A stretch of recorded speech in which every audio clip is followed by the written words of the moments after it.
Hi hello friends, welcome back to my YouTube channel. ಎಲ್ಲರೂ ಹೇಗಿದ್ದೀರಾ? ಎಲ್ಲರೂ ಚೆನ್ನಾಗಿದ್ದೀರಾ ಎಂದು ಭಾವಿಸ್ದೆ ಇವತ್ತಿನ ಬ್ಲಾಗ್ನ ಸ್ಟಾರ್ಟ್ ಮಾಡ್ತಾಯಿದ್ದೀನಿ. ಫ್ರೆಂಡ್ಸ್, ಯಾರೆಲ್ಲ ಇದು ನನ್ನ ಚಾನಲ್ನ ಸಬ್ಸ್ಕ್ರೈಬ್ ಮಾಡಿಲ್ಲ, ಪ್ಲೀಸ್ ಸಬ್ಸ್ಕ್ರೈಬ್ ಮಾಡಿ, ಹಾಗೆ ಕಮೆಂಟ್ ಮಾಡಿ, ಲೈಕ್ ಮಾಡಿ, ಶೇರ್ ಮಾಡಿ, ನಿಮ್ಮ ಫ್ಯಾಮಿಲಿ ಆ್ಯಂಡ್ ಫ್ರೆಂಡ್ಸ್ಗೂ ಕೂಡ ಶೇರ್ ಮಾಡಿ. ಫ್ರೆಂಡ್ಸ್, ನಾನಿವತ್ತು ನಿಮಗೆಲ್ಲ ಒಂದೊಳ್ಳೆ ರೆಸಿಪಿನ ತೋರಿಸೋಣ ಅಂತ ಈ ಬ್ಲಾಗ್ನ ಮಾಡ್ತಾಯಿದ್ದೀನಿ. ಫ್ರೆಂಡ್ಸ್, ನಾನಿವತ್ತು ಹುಣ್ಸೆಹಣ್ಣು ಚಿತ್ರಾನ್ನ ಹೇಗೆ ಮಾಡೋದು ಅಂತ ತಿಳಿಸ್ಕೊಡ್ತೀನಿ. ಬನ್ನಿ ಫ್ರೆಂಡ್ಸ್, ಇದಕ್ಕೆ ಹುಣ್ಸೆಹಣ್ಣು ಚಿತ್ರಾನ್ನಕ್ಕೆ ಬೇಕಾಗುವಂಥ ಇಂಗ್ರೀಡಿಯೆಂಟ್ಸ್ ಅಂದರೆ ಕಡಲೆಬೀಜ, ಕಡಲೆಬೇಳೆ, ಹಾಗೆ ಸಾಸಿವೆ, ಜೀರಿಗೆ, ಕರಿಬೇವಿನ ಸೊಪ್ಪು, ಕಾಯಿ, ಕೊತ್ತಂಬರಿ ಸೊಪ್ಪು, ಈರುಳ್ಳಿ, ಬೆಳ್ಳುಳ್ಳಿ, ಮೆಣಸಿನ್ಕಾಯಿ, ಟೊಮೆಟೊ ಬೇಕಾಗುತ್ತೆ. ಫ್ರೆಂಡ್ಸ್, ಇದನ್ನು ಹೇಗೆ ಮಾಡೋದು ಅಂತ ತಿಳಿಸ್ಕೊಡ್ತೀನಿ. ಬನ್ನಿ, ನೀವು ನೋಡ್ಬೋದು. ನಾನು ಈರುಳ್ಳಿ, ಬೆಳ್ಳುಳ್ಳಿ, ಹಾಗೆ ಟೊಮೆಟೊ ಮತ್ತು ಹಸಿಮೆಣ್ಸಿನ್ಕಾಯಿನ ಕುಯ್ದಿಟ್ಕೊಂಡಿದ್ದೀನಿ. ಮತ್ತು ಕಾಯಿ ಮತ್ತು ಕೊತ್ತಂಬರಿ ಸೊಪ್ಪನ್ನ ತುರಿದಿಟ್ಕೊಂಡಿದ್ದೀನಿ.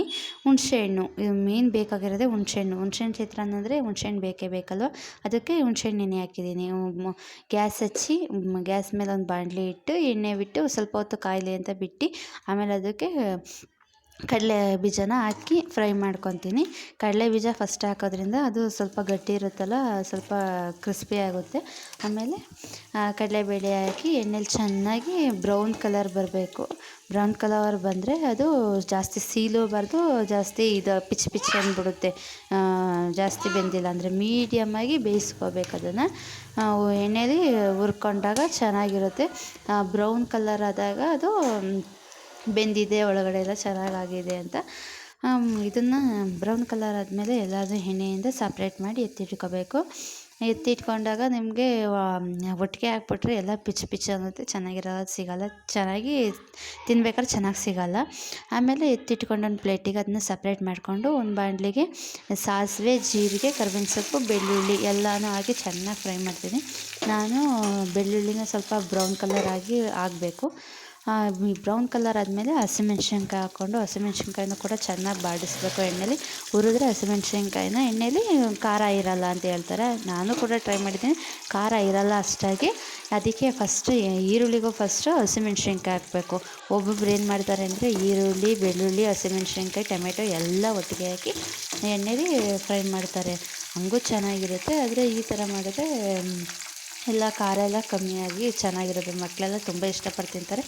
ಅದಕ್ಕೋಸ್ಕರ ನಾನು ಎಣ್ಣೆಲಿ ಫಸ್ಟು ಈ ಮೆಣಸಿನ್ಕಾಯಿನೆಲ್ಲ ಫ್ರೈ ಮಾಡ್ಕೊಬಿಡ್ತೀನಿ. ಆಮೇಲೆ ನಂತರ ಈರುಳ್ಳಿ, ಟೊಮೆಟೊ ಎಲ್ಲ ಹಾಕೋದು. ಆ ಥರ ಮಾಡ್ತೀವಿ ನಾವು. ಯಾವುದೇ ಆದರೂ ಅಷ್ಟೇ, ಚಿತ್ರಾನ್ನ, ಪುಳಿಯೋಗರೆಲ್ಲ ಫಸ್ಟು ಎಣ್ಣೆಲಿ ಮೆಣಸಿನ್ಕಾಯಿ ಹುರ್ಕೊಂಡಾಗ ಅದರಲ್ಲಿರೋ ಅಂಥ ಖಾರ ಎಲ್ಲ ಕಮ್ಮಿ ಆಗೋಗುತ್ತೆ. ಹಸಿಮೆಣ್ಸಿನ್ಕಾಯಿ ಎಲ್ಲ ಚೆನ್ನಾಗಿ ಬಾಡಿದೆಯಾ ಅಂತ ನೋಡಿಕೊಂಡು ಈರುಳ್ಳಿ ಹಾಕ್ಬೇಕು. ನೆಕ್ಸ್ಟು ಈರುಳ್ಳಿನಂತೂ ಚೆನ್ನಾಗಿ ಬಾಡಿಸ್ಲೇಬೇಕು, ಎಣ್ಣೆಲೆಲ್ಲ ಚೆನ್ನಾಗಿ ಹುರಿಲೇಬೇಕು. ಚೆನ್ನಾಗಿ ಹುರಿದ್ರೆ ಮಾತ್ರ ಚಿತ್ರಾನ್ನ ಚೆನ್ನಾಗಾಗೋದು, ಇಲ್ಲಾಂದರೆ ಚೆನ್ನಾಗಾಗಲ್ಲ. ಫಸ್ಟ್ ಎಲ್ಲ ಕರಕ ಅಂತ ಸಿಕ್ಬಿಟ್ರೆ ಅದನ್ನಂತೂ ಚಿತ್ರಾನ್ನ ತಿನ್ನೋಕ್ಕೆ ಆಗೋಲ್ಲ. ಅದಕ್ಕೋಸ್ಕರ ಎಣ್ಣೆಲಿ ಚೆನ್ನಾಗಿ ಹುರ್ಕೊಂಡಾಗ ತಿನ್ನೋಕ್ಕೆಲ್ಲ ಟೇಸ್ಟಿಯಾಗಿ ಚೆನ್ನಾಗಿ ಸಿಗುತ್ತೆ. ಈ ಹುಣ್ಸೆಹಣ್ಣು ಚಿತ್ರಾನ್ನದಲ್ಲೂ ಅಷ್ಟೇ, ಚೆನ್ನಾಗಿ ಹುರ್ಕೋಬೇಕು ಎಣ್ಣೆಲಿ. ಫಸ್ಟು ಈರುಳ್ಳಿ ಎಣ್ಣೆಲಿ ಬ್ರೌನ್ ಕಲರ್ ಆಗಿದೆಯಾ ಅಂತ ನೋಡಿಬಿಟ್ಟು ಆಮೇಲೆ ಮಿಕ್ಕಿರೋ ಐಟಮ್ಸ್ನೆಲ್ಲ ಹಾಕಬೇಕು. ಫಸ್ಟ್ ಚೆನ್ನಾಗಿ ಈರುಳ್ಳಿ ಬೇಯಲಿ ಅಂದ್ಬಿಟ್ಟು ಒಂದು ಪ್ಲೇಟ್ ಮುಚ್ಚಿಬಿಡ್ತೀನಿ ನಾನು. ಎಣ್ಣೆಲಿ ಚೆನ್ನಾಗಿ ಮಿಕ್ಸ್ ಆದರೆ ಚೆನ್ನಾಗಾಗುತ್ತೆ ಅಂತ. ಆಮೇಲೆ ಪ್ಲೇಟ್ ತೆಗೆದು ನೋಡಿದಾಗ ಎಣ್ಣೆಲಿ ಈರುಳ್ಳಿ ಎಲ್ಲ ಚೆನ್ನಾಗಿ ಫ್ರೈ ಆಗಿತ್ತು. ಅದಕ್ಕೆ ಚೆನ್ನಾಗಿ ಫ್ರೈ ಆಗಿದೆಯಲ್ಲ ಅಂದ್ಬಿಟ್ಟು ಟೊಮೆಟೊ ಹಣ್ಣು ಹಾಕಿ, ಟೊಮೆಟೊ ಹಣ್ಣು ಹಾಕಿದ್ಮೇಲೆ ಉಪ್ಪು ಹಾಕಿದ್ರೆ ಬೇಗ ಟೊಮೆಟೊ ಹಣ್ಣೆಲ್ಲ ಸ್ಮ್ಯಾಶ್ ಆಗೋಗುತ್ತೆ, ಹಂಗಂಗೆ ಸಿಗಲ್ಲ. ಆಮೇಲೆ ಹುಣಸೆ ಹುಳಿ ಬಿಟ್ಟಿದ್ಮೇಲೂ ಅದು ಕರಗಲ್ಲ. ಅದಕ್ಕೋಸ್ಕರನೇ ಎಣ್ಣೆಲೇ ಚೆನ್ನಾಗಿ ಹುರ್ಕೋಬೇಕಲ್ವ. ಈರುಳ್ಳಿ, ಹಸಿಮೆಣ್ಸಿನ್ಕಾಯಿ ಮತ್ತು ಟೊಮೆಟೊ ಹಣ್ಣು, ಬೆಳ್ಳುಳ್ಳಿ ಎಲ್ಲದನ್ನೂ ಚೆನ್ನಾಗಿ ಎಣ್ಣೆಲಿ ಹುರ್ಕೊಂಡಷ್ಟು ಚೆನ್ನಾಗಿ ಟೇಸ್ಟ್ ಕೊಡುತ್ತೆ ಅದು ಚಿತ್ರಾನ್ನ. ಆಮೇಲೆ ಟೊಮೆಟೊ ಹಣ್ಣೆಲ್ಲ ಬಾಡಿಸಿದ್ಮೇಲೆ ಹುಣಸೆಹಣ್ಣು ರಸ, ಮೇಯ್ನ್ ಹುಣಸೆ ಚಿತ್ರಾನ್ನದಲ್ಲಿ ಮೇನ್ ಬೇಕಾಗಿರೋದೇ ಹುಣಸೆ ರಸ. ಅದಕ್ಕೋಸ್ಕರ ಹುಣಸೆ ರಸನ ಬಿಟ್ಟು ಅದು ಸ್ವಲ್ಪ ಚೆನ್ನಾಗಿ ಕುದಿಬೇಕು, ಚೆನ್ನಾಗಿ ಬೇಯಬೇಕು. ಬೆಂದು ಅದು ಗಟ್ಟಿಯಾಗಬೇಕು. ಆವಾಗ ಸ್ವಲ್ಪ ನಮಗೆ ಸ್ಮೆಲ್ ಗೊತ್ತಾಗುತ್ತೆ. ಸ್ಮೆಲ್ ಗೊತ್ತಾದಮೇಲೆ ನಾವು ಅದಕ್ಕೆ ಅರಿಶಿಣ ಪುಡಿ, ಕಾಯಿ ಮತ್ತು ಕೊತ್ತಂಬರಿ ಸೊಪ್ಪು, ಅದು ಕೊತ್ತ ಅಂತ ಕುದಿಬೇಕಾದ್ರೆ ಹಾಕಬೇಕು. ಇದೆಲ್ಲ ಹಾಕಿದ್ರೆ ತಿನ್ನೋಕ್ಕೂ ಕೂಡ ತುಂಬ ಚೆನ್ನಾಗಿರುತ್ತೆ ಚಿತ್ರಾನ್ನ. ಅದು ಚೆನ್ನಾಗಿ ಬೆಂದರೆ ಹುಳಿ ತುಂಬ ಚೆನ್ನಾಗಿರುತ್ತೆ. ಅಂದರೆ ಕೆಲವರು ಅಷ್ಟು ಹುಳಿ ಇಷ್ಟಪಡೋಲ್ಲ. ಹುಳಿ ಇಷ್ಟಪಡೋ ಅಂಥವ್ರಿಗೆ ಇದು ಒಳ್ಳೆ ಚಿತ್ರಾನ್ನ, ಒಳ್ಳೆ ಟೇಸ್ಟಿಯಾಗಿರೋ ಚಿತ್ರಾನ್ನ ಅಂತ ಅನಿಸುತ್ತೆ. ನೀವು ಕೂಡ ಟ್ರೈ ಮಾಡಿ ಫ್ರೆಂಡ್ಸ್. ಹಾಗೆ ಹೇಗಿತ್ತು ಅಂತ ಕಮೆಂಟ್ನಲ್ಲಿ ತಿಳಿಸೋದನ್ನ ಮಾತ್ರ ಮರಿಬೇಡಿ. ಹಾಗೆ ಒಂದೊಳ್ಳೆ ಮಾತು ಹೇಳೋಣ ಅಂತ ಅನಿಸ್ತು, ಅದಕ್ಕೋಸ್ಕರ ಹೇಳ್ತಿದ್ದೀನಿ. ಅನ್ನನ ಪರಬ್ರಹ್ಮಾಸ್ಮಿ ಅಂತಾರೆ. ಅಂದರೆ ಅನ್ನಕ್ಕೆ ಎಷ್ಟೋ ಜನ ಹೊರಗಡೆ ಪ್ರಪಂಚದಲ್ಲಿ ನೋಡಿದ್ರೆ ಎಷ್ಟೋ ಜನ ಅನ್ನನೇ ಸಿಗದೇ ಸಾಯ್ತಾ ಇದ್ದಾರೆ. ನಾವಂತಂದ್ರೆ ಅದು ಅನ್ನ ಚೆಲ್ಲೋದು ಎಷ್ಟು ದೊಡ್ಡ ತಪ್ಪು ಅಲ್ವಾ, ಅದು ಅಪರಾಧ ಅನಿಸುತ್ತೆ. ಮುಂದೆ ಬರೋ ಅಂಥ ನಮ್ಮ ಮಕ್ಳಿಗೋಸ್ಕರನಾದರೂ ಅನ್ನ ಉಳಿಸ್ಬೇಕು ನಾವು. ನಮ್ಮ ಕೈಲಂತೂ ವ್ಯವಸಾಯ ಮಾಡೋಕ್ಕಾಗಲ್ಲ, ಆದರೆ ಬೆಳೆಯೋರನ್ನ ನಾವು ಯಾವಾಗಲೂ ಅವ್ರ ಬೆನ್ನೆಲುಬಾಗಿರಬೇಕು ಅಂತ ಹೇಳೋಕ್ಕೆ ಇಷ್ಟಪಡ್ತೀನಿ ಫ್ರೆಂಡ್ಸ್. ಆಮೇಲೆ ಗುಜ್ಜೆಲ್ಲ ಗಟ್ಟಿಯಾಗಿದೆ ಅಂತ ನೋಡಿಕೊಂಡು ಪ್ಲೇಟ್ ತೆಗೆದು ನೋಡಿದೆ, ಗಟ್ಟಿಯಾಗಿದ್ದರಿಂದ ಅರಿಶಿನ ಪುಡಿ ಹಾಕಿ, ಆಮೇಲೆ ಕಾಯಿ ಮತ್ತು ಕೊತ್ತಂಬರಿ ಸೊಪ್ಪು ಹಾಕಿ ಚೆನ್ನಾಗಿ ಬೇಯಲಿ ಅಂತ. ಗುಜ್ಜೆಲ್ಲ ಗಟ್ಟಿಯಾಗಬೇಕಲ್ವ, ಗಟ್ಟಿ ಆದರೆ ಅಲ್ವ ಹುಳಿ ಎಲ್ಲ ಹೋಗಿ, ಹುಳಿ ಸ್ಮೆಲ್ಲೆಲ್ಲ ಹೋಗಿ ಒಂಥರ ಸ್ವೀಟ್ ಥರ ಅನಿಸುತ್ತೆ. ಚೆನ್ನಾಗಿ ತಿನ್ನಬೇಕಾದ್ರೆ ಅಷ್ಟು ಹುಳಿ ಐತೆ ಅಂತೆಲ್ಲ ಅನಿಸಲ್ಲ.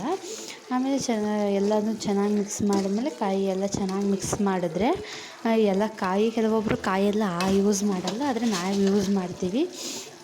ಆಮೇಲೆ ಬೆಳ್ಳುಳ್ಳಿನ ಸಹಿತ ಯಾರೂ ಜಾಸ್ತಿ ಯೂಸ್ ಮಾಡಲ್ವಂತೆ ಚಿತ್ರಾನ್ನದಲ್ಲಿ, ನಾನು ಕೇಳಿರೋ ಅಂಥವ್ರಿಗೆ. ನಾವು ಬೆಳ್ಳುಳ್ಳಿ, ಕಾಯಿ ಎಲ್ಲನೂ ಯೂಸ್ ಮಾಡ್ತೀನಿ. ಚೆನ್ನಾಗಿರುತ್ತೆ ಅಲ್ವಾ ಚಿತ್ರಾನ್ನಕ್ಕೆ. ನೀವು ಹೇಗೆ ಮಾಡ್ತೀರಾ ಅಂತ ಕಮೆಂಟ್ ಮಾಡಿ. ಹಾಗೆ ಲಾಸ್ಟಲ್ಲಿ ಎಲ್ಲ ಹಾಕಾದ್ಮೇಲೆ ಎತ್ತಿಟ್ಕೊಂಡಿದ್ನಲ್ಲ ಪ್ಲೇಟಲ್ಲಿ ಕಡಲೆಬೀಜ ಮತ್ತು ಕಡಲೆಬೇಳೆ ಎರಡನ್ನೂ ಹಾಕಿ ಮಿಕ್ಸ್ ಮಾಡಿ, ಅಂದರೆ ಇನ್ನೇನು ಇಳಿಸೋಕ್ಕಿನ್ನ ಒಂದು ಸ್ವಲ್ಪ ಹೊತ್ತು ಆಫ್ ಮಾಡ್ತೀವಿ ಅನ್ನೋ ಟೈಮಲ್ಲಿ ಹಾಕ್ಕೋಬೇಕು. ಇಲ್ಲಾಂದರೆ ಅದು ಹಂಗೂ ಪಿಚಿ ಅಂದ್ಬಿಡುತ್ತೆ ಕೊನೆಯಲ್ಲಿ ಬೇಗ ಹಾಕ್ಕೊಂಡ್ರೆ, ಹುಳಿ ಜೊತೆ ಬೆಂದರೆ. ಅದಕ್ಕೋಸ್ಕರ ಸ್ವಲ್ಪ ಇನ್ನೇನು ಆಫ್ ಮಾಡ್ತೀವಿ ಅನ್ನೋ ಟೈಮಲ್ಲಿ ಹಾಕ್ಕೊಂಡ್ರೆ ಅದು ಚೆನ್ನಾಗಿರುತ್ತೆ. ಹಾಗೆ ಫ್ರೆಂಡ್ಸ್, ಇದೇ ಥರ ಒಂದೊಂದು ಒಳ್ಳೊಳ್ಳೆಯ ರೆಸಿಪಿಗಳನ್ನ ಅಪ್ಲೋಡ್ ಮಾಡ್ತೀನಿ. ಅದಕ್ಕೋಸ್ಕರನಾದರೂ ನನ್ನ ಚಾನಲ್ನ ಸಬ್ಸ್ಕ್ರೈಬ್ ಮಾಡ್ಕೊಳ್ಳಿ ಫ್ರೆಂಡ್ಸ್. ಇದೇ ಥರ ಒಳ್ಳೊಳ್ಳೆಯ ರುಚಿಯಾದ ಅಡುಗೆಗಳನ್ನ ನಾನು ನಿಮಗೆ ತೋರಿಸ್ತೀನಿ. ನೀವು ಕೂಡ ಟ್ರೈ ಮಾಡಿ. ನಮ್ಮ ಬಗ್ಗೆ, ನಮ್ಮ ಜೀವನದ ಬಗ್ಗೆ ನಿಮ್ಮ ಹತ್ರನೂ ಶೇರ್ ಮಾಡ್ತೀನಿ. ನೀವು ಕೂಡ ಕಮೆಂಟಲ್ಲಿ ಹೇಗೆ ಅನ್ನಿಸ್ತು ಅಂತ ತಿಳಿಸಬಹುದು ಫ್ರೆಂಡ್ಸ್.